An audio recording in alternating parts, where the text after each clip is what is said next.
um prazer estar novamente com vocês, na sequência da nossa série A Verdade. É muito bom estarmos aqui reunidos nesse auditório e eu fico muito contente também de ter a sua companhia. Você que está nos assistindo, eu não sei por meio de que mídia, se é por internet, se é por DVD, se é pela TV, mas o importante é que nesse momento você está unido aqui juntamente conosco na busca disso que é a grande pulsão de todos os seres humanos, o conhecimento da verdade. Nós estamos unidos aqui para buscar a verdade na Palavra de Deus.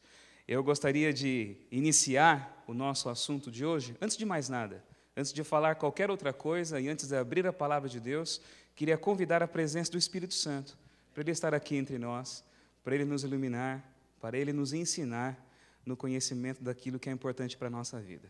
Convido você a fechar os olhos, você também, aí onde você estiver, vamos nos unir em oração pedindo a presença de Deus. Pai Santo, nós estamos entrando na Sua presença agora em nome de Jesus. Nós ficamos felizes pelo privilégio que temos de estar agora diante da Tua face. Esse privilégio foi conquistado pelo sangue do Teu Filho. E nós entramos com ousadia para pedir que o Senhor revele-se a nós mais uma vez. O Senhor é o Deus dos mistérios, e a verdade é para o ser humano um grande mistério.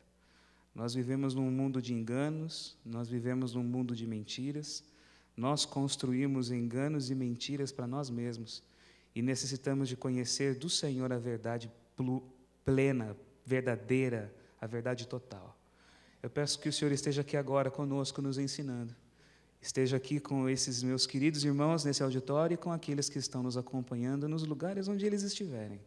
Mas que o poder da palavra da verdade, que não é presa ao tempo, ao espaço, esteja com todos agora nesse instante.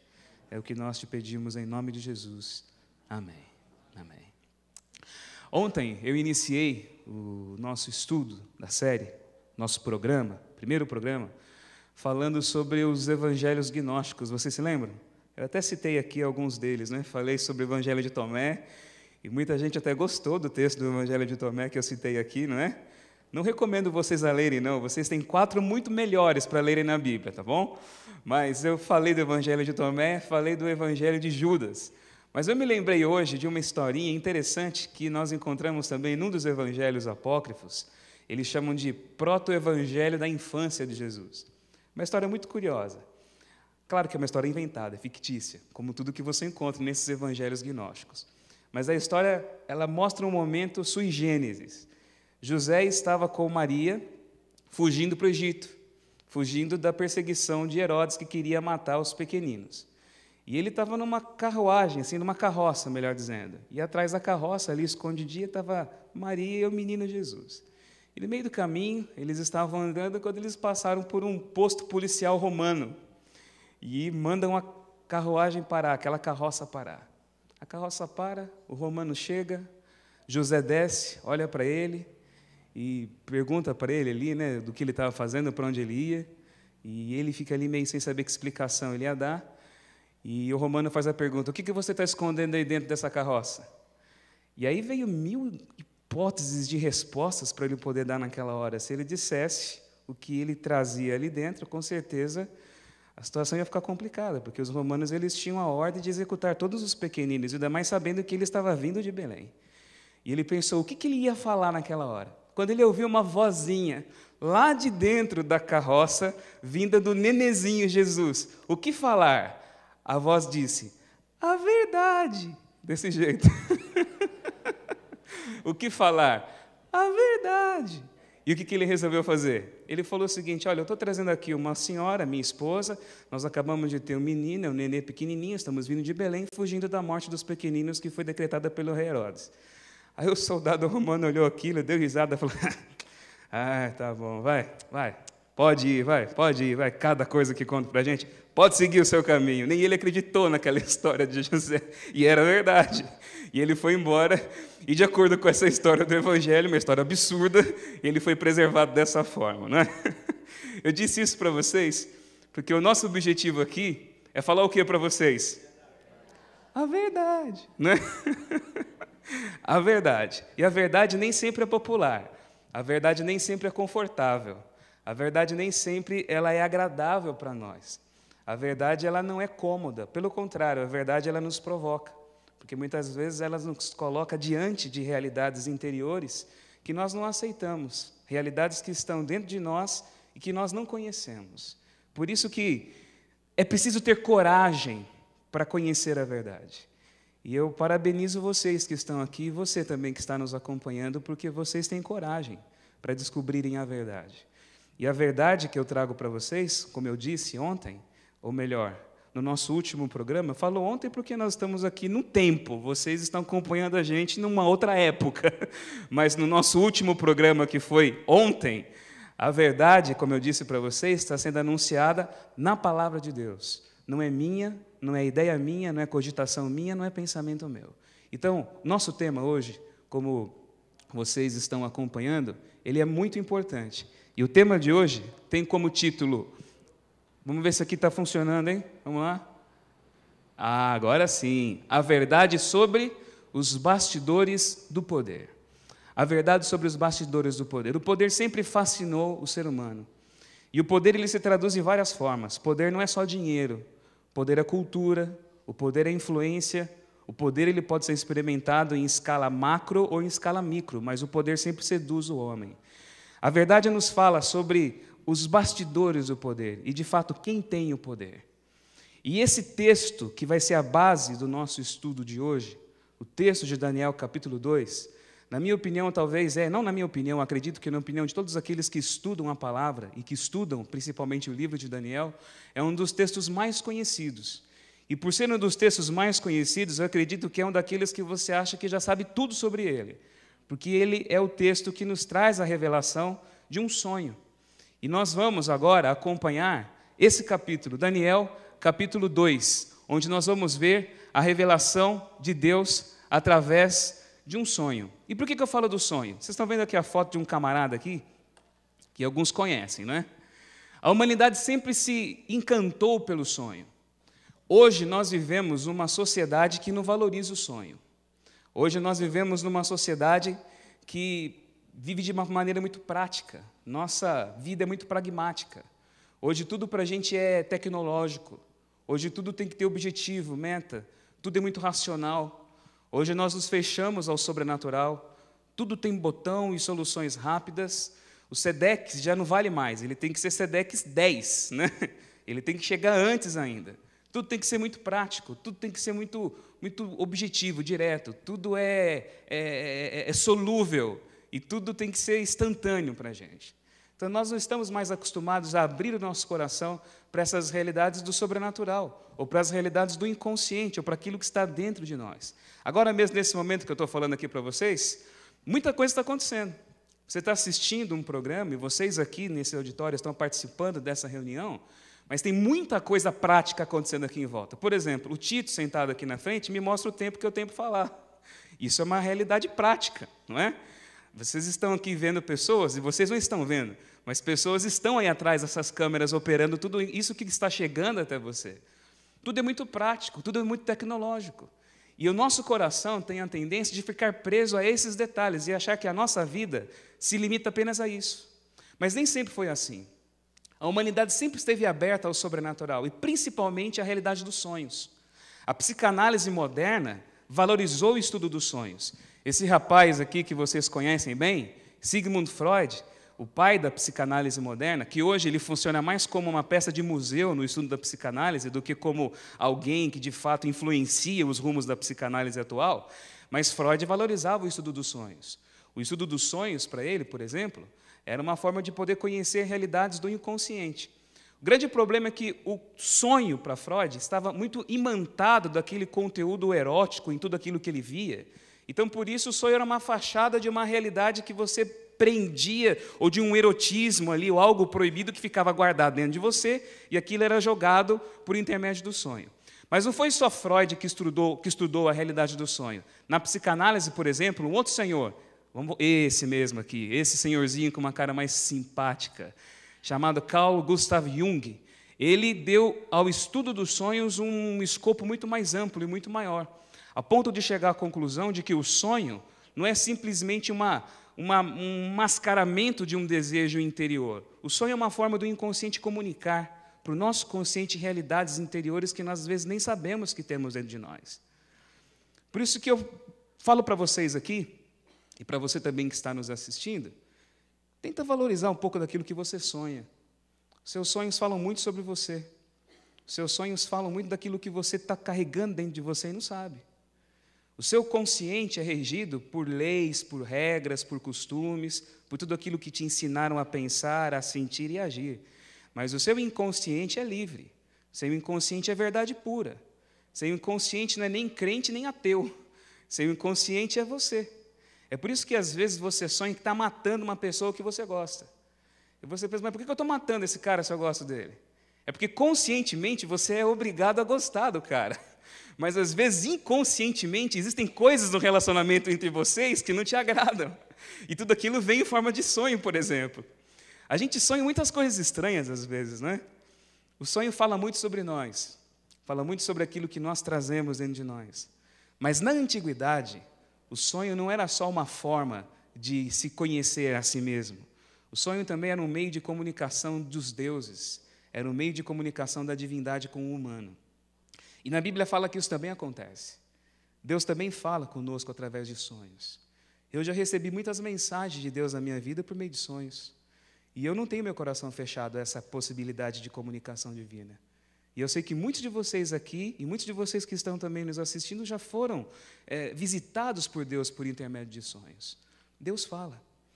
E o capítulo 2 de Daniel, que é o que nós vamos estudar agora, ele fala basicamente sobre um sonho. E sobre essa possibilidade de Deus visitar o inconsciente humano carregando uma revelação proposicional e que vai alterar não apenas a vida de uma pessoa, mas que mostra a alteração do destino da história. Deus tem o poder de fazer isso. Daniel capítulo 2 nos conta a história do sonho do rei Nabucodonosor. No nosso programa anterior eu fiz uma introdução histórica, rápida, não foi muito detalhada dentro daquilo que eu queria fazer para vocês, porque o nosso tempo também é curto, e o Tito é implacável aqui, não é? Tá certo ele, tem que ser assim mesmo, né? Mas eu fiz uma introdução a respeito de como que Daniel, que era judeu, vivia no reino de Judá, foi parar na Babilônia.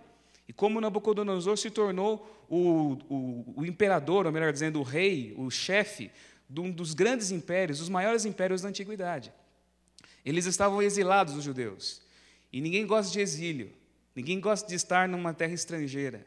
O Brasil sofreu com o exílio político na época da ditadura militar.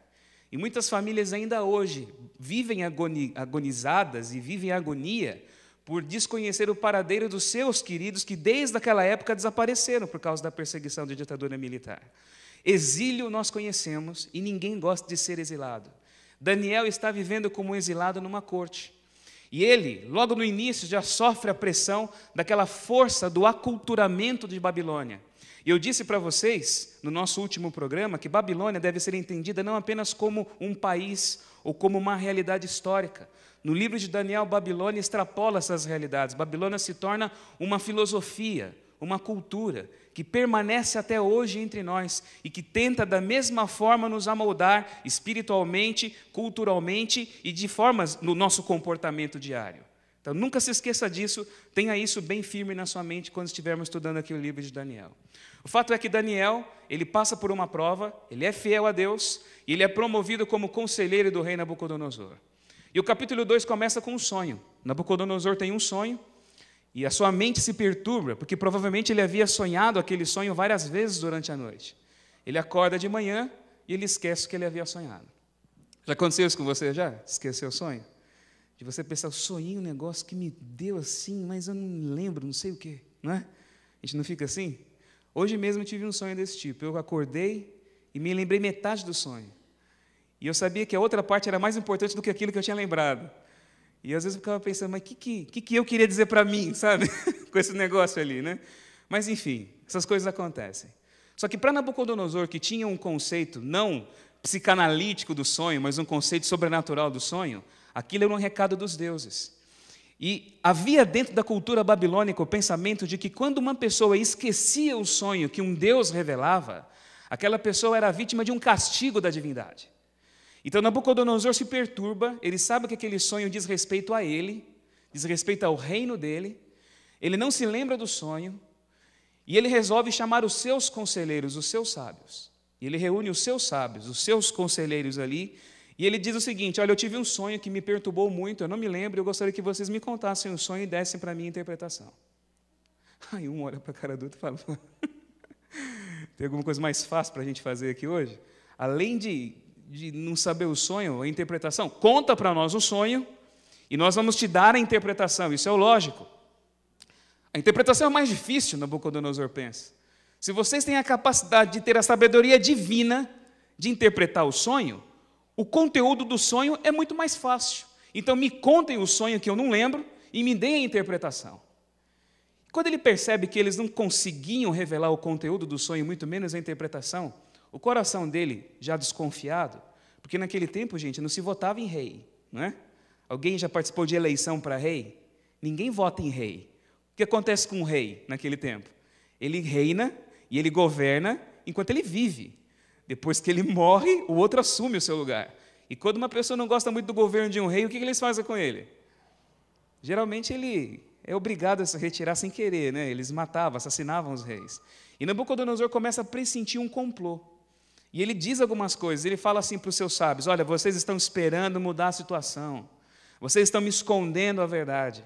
E ele, já com aquele pensamento paranoico de que havia um complô contra ele, resolve baixar um decreto, mandar assassinar todos os sábios, todos os seus conselheiros, destruir as casas deles e acabar com tudo aquilo. Porque se eles faziam parte de um complô, então ele ia começar agora terminando, destruindo o complô, agindo dessa forma.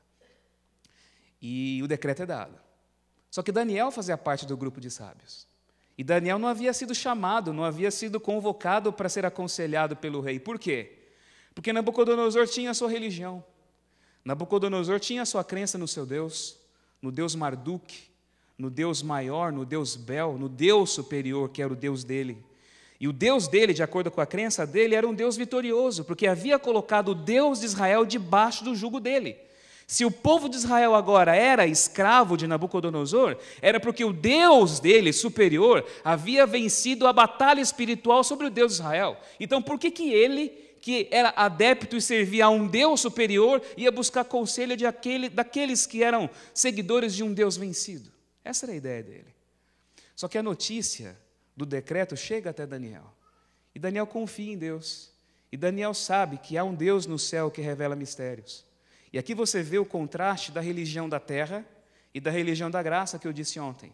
Porque quando os sábios de Nabucodonosor foram contrastados com essa ameaça de revelarem o mistério do sonho e o significado do sonho, eles disseram o seguinte para Nabucodonosor: isso é impossível que o Senhor pede, porque os deuses não habitam conosco. Os deuses não estão na terra, nós não conseguimos acessar os deuses dessa forma para eles nos darem as respostas. Mas Daniel confia num Deus que não precisa ser acessado pela iniciativa humana. É um Deus que, pela graça, revela os mistérios. Ele pede prazo para o rei. Eu não sei qual é o prazo que o rei dá para ele, mas o prazo é dado. Daniel se une em oração, ele e os seus companheiros, e ele misteriosamente recebe a revelação do sonho do rei. Eu não sei como é que foi. Eu tenho para mim que Daniel sonhou o mesmo sonho do rei. Só que sonhou o sonho do rei com significado, com interpretação. E eu quero convidar vocês agora a lerem comigo na Bíblia. E também peço para que você que esteja aqui assistindo, abra a sua Bíblia, vamos acompanhar a leitura do texto sagrado. Eu não gostaria nunca de deixar o texto sagrado de lado. Eu quero ler o texto sagrado de Daniel, capítulo 2, onde nós vemos aqui a conversa de Daniel, porque logo no dia seguinte, ao receber a revelação, ele vai ao rei Nabucodonosor, e ele vai revelar ao rei o conteúdo do sonho e o significado do sonho. E no capítulo 2 do livro, no verso 31 em diante, nós vemos o seguinte: ele diz assim: tu, ó rei, estavas vendo, e eis aqui uma grande estátua. Esta, que era imensa e de extraordinário esplendor, estava em pé diante de ti, e a sua aparência era terrível. A cabeça era feita do quê? De fino ouro, o peito e os braços de prata, o ventre e os quadris de bronze, as pernas de ferro e os pés em parte de ferro, em parte de barro. Era uma estátua mesclada. Quando estavas olhando, uma pedra foi cortada sem auxílio de mãos, feriu a estátua nos pés de barro, feriu a estátua, melhor dizendo, nos pés de ferro e de barro, e os esmiuçou. Então foi juntamente esmiuçado o ferro, o barro, o bronze, a prata e o ouro, os quais se fizeram como a palha das eiras no estio. E o vento os levou, e deles não se viram mais vestígio. Mas a pedra que feriu a estátua se tornou em grande montanha que encheu toda a terra. Este é o sonho, e também a sua interpretação diremos ao rei. Tu, ó rei, rei de reis, a quem Deus do céu conferiu o reino, o poder, a força e a glória. Quem é esse rei aqui? Nabucodonosor. Daniel diz, tu, rei, rei de reis, a quem Deus deu todo esse poder e essa glória, a cujas mãos foram entregues os filhos dos homens, onde quer que eles habitem, e os animais do campo, e as aves dos céus, para que dominasse sobre todos eles. E a linguagem aqui é até uma linguagem meio do Gênesis, né? É como se Nabucodonosor fosse aqui uma representação de Adão. Deus deu o mundo para ele. Como Deus tem autoridade sobre o planeta e deu o mundo para que Adão governasse sobre a criação, Deus deu o mundo a Nabucodonosor. Tu, ó rei, tu és a cabeça de ouro. Depois de ti se levantará um outro reino inferior ao teu, e um terceiro reino de bronze, o qual terá domínio sobre toda a terra. O quarto reino será forte como o ferro, pois o ferro a tudo quebra e os esmiuça. Como o ferro quebra todas as coisas, assim ele fará em pedaços e esmiuçará. Quanto ao que viste dos pés e dos artelhos, dos dedos, em parte de barro do que mesmo? Barro de? Repitam comigo, barro de? Quer dizer, nessa visão, o barro é o barro de? E como é que é barro de oleiro, gente? Vocês já viram um oleiro já, trabalhando com barro? Como é que é o barro de oleiro? Ele é duro? Pelo contrário, ele é moldável, ele é manipulável. Você trabalha com barro de oleiro. Então, na visão inicial da estátua, ele vê a estátua mesclada e vê pés de ferro e pés de ferro misturado com barro mole, barro de oleiro. Ele diz aqui, quanto ao que viste dos pés e dos artelhos em parte de barro de oleiro e em parte de ferro, será esse um reino dividido. Contudo, haverá nele alguma coisa da firmeza do ferro, pois que viste o ferro misturado com o barro de lodo, ele diz aqui. Como os artelhos eram em parte de ferro e em parte de barro, assim por uma parte o reino será forte, e por outra será frágil. Quanto ao que viste do ferro misturado com barro de lodo, misturar-se-ão mediante casamento, mas não se ligarão um ao outro, assim como o ferro não se mistura com barro. Mas nos dias destes reis, o Deus do céu suscitará um reino que não será jamais destruído. Esse reino não passará a outro povo, esmiuçará e consumirá todos esses reinos, mas ele mesmo subsistirá para sempre. Como viste que do monte foi cortada uma pedra sem auxílio de mãos, e ela esmiuçou o ferro, o bronze, o barro, a prata, o ouro. O grande Deus fez saber ao rei o que há de ser futuramente. Certo é o sonho e fiel o quê? A sua interpretação. Então, meus queridos, eu não tenho que interpretar nada para vocês. E não tenho que fazer esforço mirabolante nenhum para poder dar significado no texto que nós lemos, porque certo é o sonho e fiel é a sua interpretação. Nabucodonosor vê um resumo da história. E esse plano da história que ele vê agora aqui nesse sonho, é o plano da história que vai servir de moldura para todo o restante do livro de Daniel que nós vamos estudar aqui na nossa série A Verdade. Essa sequência histórica que hoje, agora, nós vamos acompanhar aqui e ver, ela vai servir de moldura. Então você vai ficar acostumado a me ouvir e daqui a alguns programas mais à frente nós vamos entrar mais nessa sequência histórica. Por enquanto, nós vamos ficar nesse plano profético reduzido, simples aqui, que nós vemos. A interpretação do sonho até é meio que óbvia, né? Porque a estátua que ele vê tem forma do quê? Tem forma de bicho? Tem forma do quê? Tem forma de homem. Quer dizer, se tem forma de homem, o significado tem a ver com o quê? Com a humanidade, horas, não é mesmo? E é uma estátua mesclada de metais diferentes. E é interessante que, naqueles tempos antigos, todas as divindades pagãs eram feitas de metal. A maioria dos deuses pagãos, pelo menos encontrados na arqueologia, eles eram feitos de metal. Então o metal sempre estava associado à adoração de ídolos, aos ídolos de metal, aos ídolos feitos de metal. Ao passo que pedra, na Bíblia, sempre esteve associada a Deus. Os altares onde Abraão erguia ali e sacrificava em nome do Senhor, eram feitos do quê? De pedra. Os 10 mandamentos foram escritos em quê? Em pedra. A pedra sempre esteve associada a Deus. E o próprio Messias é simbolizado como a pedra. O próprio Jesus diz, a pedra que os construtores rejeitaram, se referindo a ele, era a pedra principal, a pedra angular. Então, os próprios elementos aqui já nos ajudam a entender algumas coisas do significado do sonho.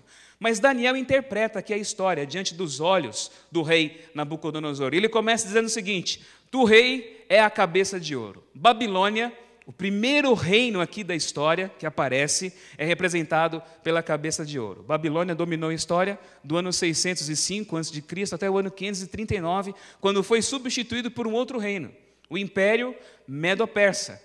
Os peitos, né, e os braços de prata aqui da estátua. Babilônia, Medo-Pérsia. Depois dos persas, qual é o reino que vem? O reino da Grécia. E sabe uma coisa interessante? Os gregos eram chamados de homens de bronze. Alexandre era o homem de bronze. Existe uma música aí, feita há um tempo atrás, que diz assim, que ele era o corpo de bronze, os olhos de chuva e os cabelos cor de sol, falando sobre Alexandre o Grande. As armas que eles usavam eram de bronze. O metal que era utilizado nas transações comerciais pelos persas, a maior parte deles era prata. E o ouro abundava na Babilônia. Então, os próprios metais utilizados ali também tinham coisas que lembravam ali os impérios que eles simbolizavam. Então, a Grécia, bronze. Logo depois, qual é o império que domina o mundo? Roma. E Roma domina o mundo por aproximadamente 500 anos. E foi um império forte. E a força de Roma só podia ser comparada a que tipo de metal? Ao ferro. Então não se esqueça disso, hein? Você aqui e você que está acompanhando o nosso programa aqui, vocês ainda vão ouvir falar de ferro ligado a Roma mais à frente. Ferro, simbolizando Roma. Roma, simbolizado aqui pelo ferro. O Império Romano não foi conquistado por nenhum outro império, pelo contrário, ele foi dissolvido pela corrupção do seu Senado, pelas invasões, pela politicagem, coisas que, graças a Deus, não existem hoje em dia, não é? Senado corrupto existe? Não. Politicagem assim, não? Então, isso acabou com Roma. Ainda bem que a nossa sociedade está guardada e preservada dessas coisas, não é mesmo? Então, isso fez com que o Império Romano se enfraquecesse. E as invasões dos povos bárbaros dividiram o Império Romano. E essas nações divididas são representadas por esse pé esquisito da estátua, né? Esses pés, né? Misturado de barro, misturado com ferro ali. E isso vai até os dias de hoje. E a profecia nos diz que haveria o desejo, a vontade de unificar esse império. A humanidade ainda teria dentro do seu coração o sonho de se unir. Lembra que eu contei ontem para vocês a história de Babel? Como que nasce Babel? Babel, a torre, não é? Aquele zigurate construído na antiguidade, ela não foi uma expressão desse desejo humano de se unir por suas próprias forças e de se levantar contra Deus? Esse sentimento foi vivido na história, no coração de muitos conquistadores. Muita gente teve isso na sua mente. Napoleão Bonaparte quis unificar a Europa. Hitler quis criar um terceiro Reich, como ele dizia. Muitas pessoas tentam unificar. O mercado comum europeu existe. O Mercosul existe. Muitas pessoas tentam diminuir os blocos, né, aproximar as nações, fazer com que o mundo se una. Hoje as pessoas falam muito em união, porque união humana sempre é o desejo que está latente, pulsante no coração de toda a sociedade, do homem de todas as épocas. Mas é quando essa união vai se tornando cada vez mais plausível, possível e próxima, é que nós vemos a intervenção de Deus. Não foi assim na história da Torre de Babel? Quando eles estavam se unindo, Deus desceu e confundiu. A mesma coisa acontece aqui. Porque na visão, Daniel diz que uma pedra que é cortada sem auxílio de mãos, ela vem e ela atinge os pés da estátua. Na época desses reis, ou seja, na época desse mundo dividido, da sociedade dividida entre países fortes, potências poderosas, países fracos, nos dias nossos atuais, um reino novo seria implantado sem auxílio de mãos, e esse reino colocaria fim à história, destruiria a história, acabaria com esse esboço de tentativa humana de conduzir aqui os negócios da terra. Seria o reino eterno de Deus, seria implantado e duraria para todo sempre. O ser humano acha que tem o controle, o ser humano acha que tem o poder. O Obama disse que o Lula era o cara, né? Você lembra disso? E o Lula às vezes até pode pensar que é, ou o Obama acha que é muitas vezes, ou os vários líderes aí que assentaram nos seus gabinetes famosos, inflaram e encheram o coração deles com o sentimento de que eles têm o poder, de que eles são grande coisa. Mas a verdade não é essa, não, meus irmãos. Quem tem o poder, quem tem o domínio e quem tem o controle sobre tudo é o Senhor. As nações estão nas suas mãos. E o livro de Isaías diz que as ilhas, das nações, são como ele, como um pingo, uma gota que cai num balde. Ele ri do juízo e das decisões dos homens da terra. Eles criam decretos, eles criam ideias, ele ri, porque o poder está nas mãos dele. Ele tem o poder. As pessoas tentam realizar suas artimanhas, elas confiam na sua capacidade, na sagacidade, na inteligência, na esperteza, no jogo de cintura, na dinâmica dos ambientes da política, mas ele tem o controle final. E o reino de Deus vem. E o reino de Deus vem nesses dias. Mas o livro de Daniel nos ajuda a enxergar um detalhe que passa desapercebido quando nós lemos o texto do capítulo 2. A estátua vem, ou melhor, a pedra vem e fere a estátua nos pés. Ou seja, na época do reino dividido, dos países divididos como os nossos hoje, nos nossos dias. O reino de Deus está para ser implantado agora em nossos dias. E isso é claro, no final da história. Nós estamos vivendo no fim da história. E não é preciso ser profeta, não é preciso ser filho de profeta, não é preciso você ter nenhum tipo de iluminação sobrenatural para você sentir que estamos chegando no fim. O cinema diz isso, os jornais dizem isso. As revistas nas bancas falam de profecia mais do que eu e a série Verdade que você está acompanhando. Todo mundo pressente algo que vai acontecer. E tem gente até marcando data já para o fim. Já ouviram falar de 2012? Não é?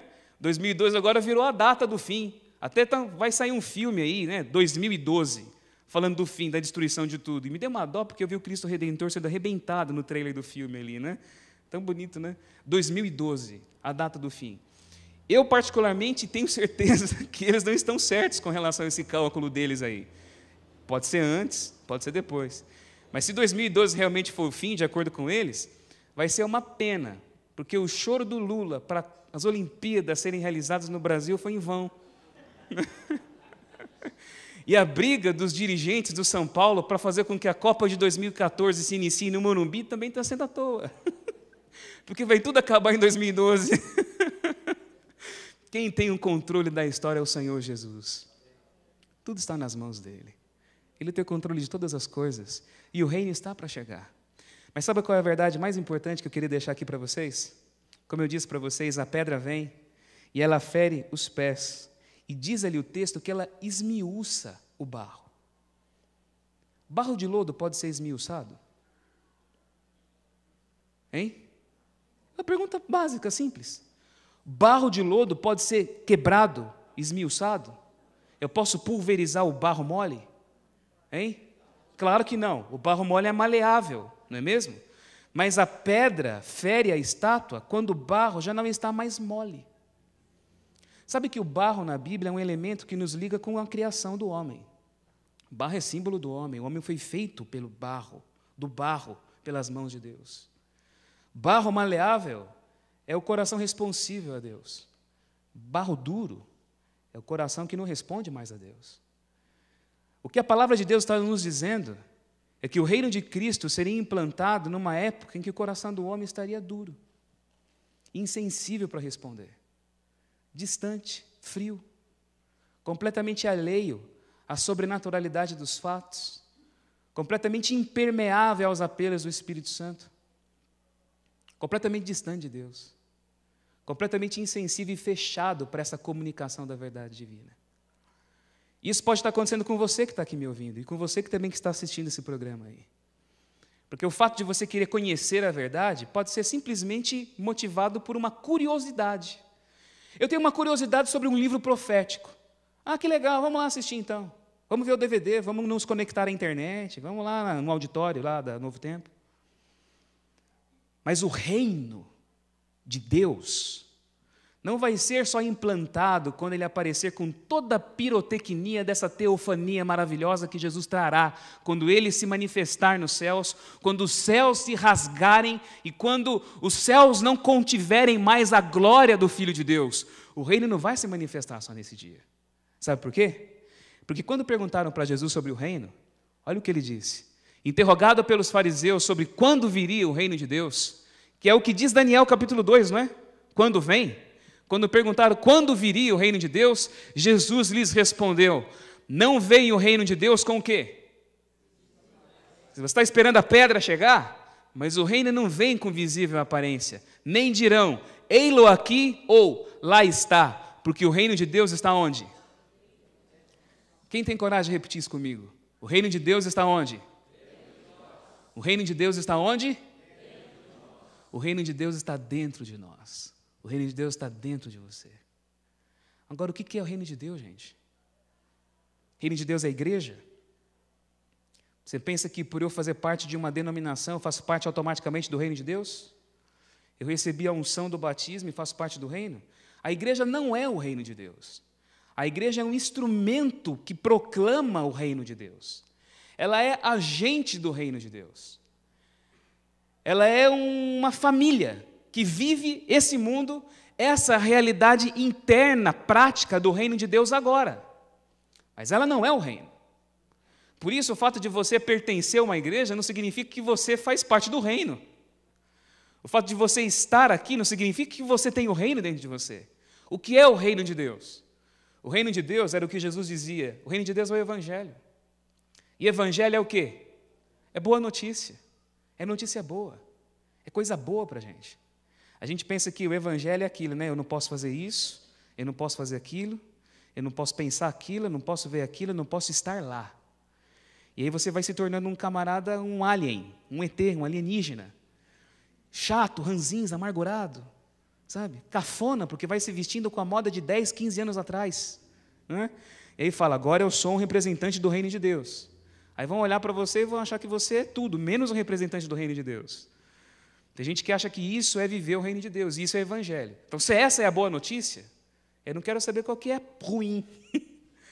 Tem gente que fala o seguinte, a boa notícia é o seguinte, acredite, confie em Jesus, receba Jesus e você vai ser livre do fogo do inferno.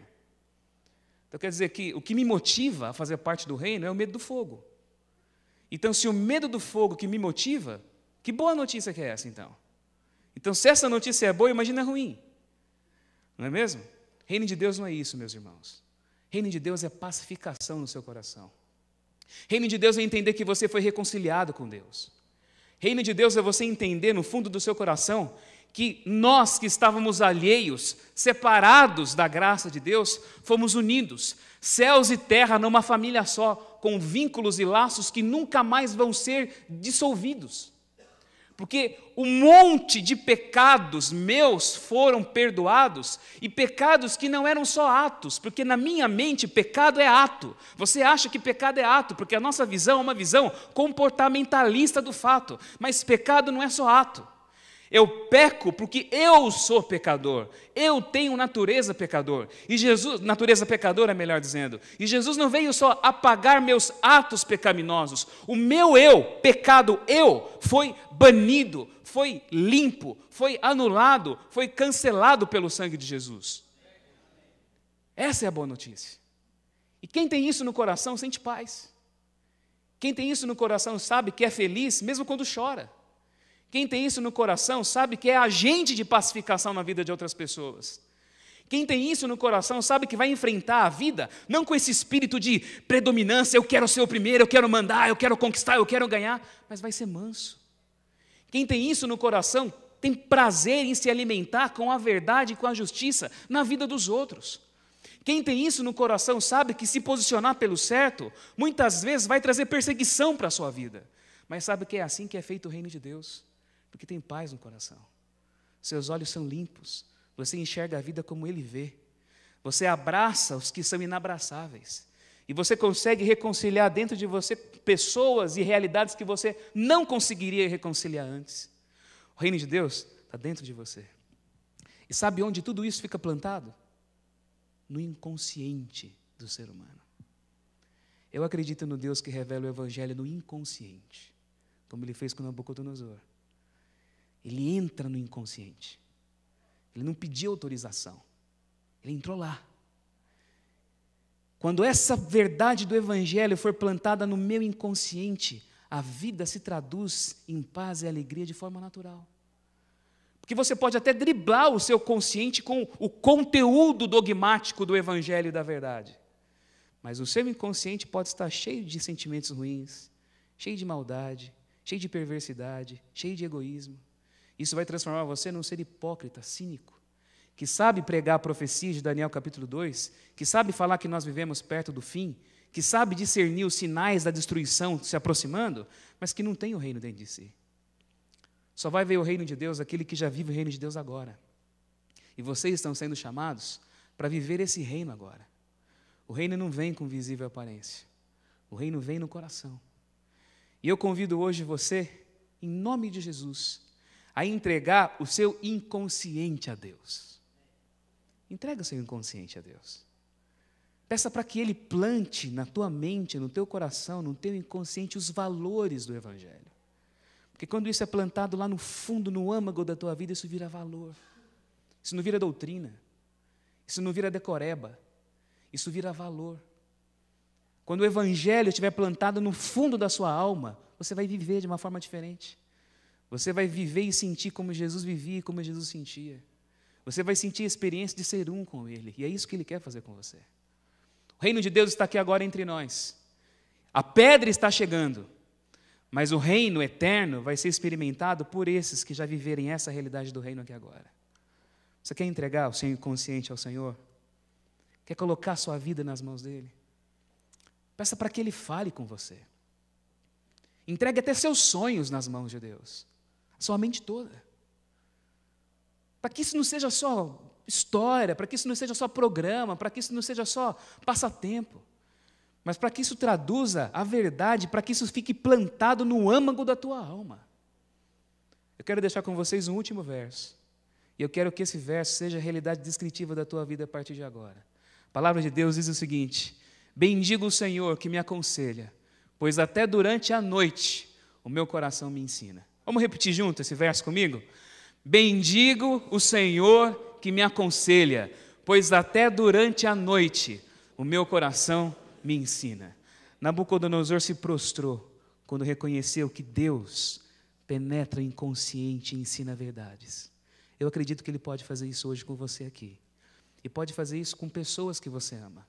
Pessoas que aparentemente são inacessíveis, mas elas podem ser alcançadas pelo inconsciente. A voz de Jesus penetrou o ouvido de pessoas mortas e trouxe mortos à vida. Ele pode fazer isso hoje. Romper todas as barreiras do consciente e entrar no inconsciente e plantar a verdade do Evangelho. Isso pode acontecer hoje comigo, pode acontecer com você e com as pessoas que você ama também. Vamos nos colocar nas mãos de Deus e pedir para que isso aconteça? Eu quero que o Evangelho seja ensinado para mim enquanto eu durmo. Eu quero que o Espírito Santo me ensine a viver o reino enquanto eu estiver descansando. Eu quero que você cresça no Evangelho da graça enquanto você repouse. Eu quero que você se sinta imerso nesse poder de Deus, conduzido, fazendo parte desse reino agora, que está chegando nos nossos dias, mas já está entre nós, porque habita dentro de você. Feche seus olhos, vamos orar. Senhor, assim como o rei Nabucodonosor fez no passado, nós exaltamos o seu nome, nós te bendizemos, porque tu és o Rei dos reis e aquele que revela mistérios. E hoje o Senhor revelou o mistério de quem tem o poder. O poder está nas tuas mãos, o poder humano, o poder político, o poder do controle das mentes, o poder das massas, o poder da nossa vida está nas tuas mãos. E nós colocamos a nossa vida nas tuas mãos. E hoje, fugindo do jargão popular, nós não entregamos o nosso coração, nós entregamos o nosso inconsciente nas tuas mãos. Que o Senhor plante a verdade do Evangelho no nosso inconsciente. Que o Senhor coloque os teus valores dentro da nossa alma. Que o Senhor nos ajude a vivermos a vida na leveza da certeza de que o nosso eu, pecado, foi perdoado por Jesus. E que os nossos atos errados que nós ainda praticamos vão sendo esquecidos, apagados, vão perdendo a força, vão ficando fraquinhos, à medida que formos crescendo e aprendendo esse amor, essa graça que vem de Ti. Faça com que essa certeza esteja em nós, em todos nós. É o que nós te pedimos em nome de Jesus. Amém.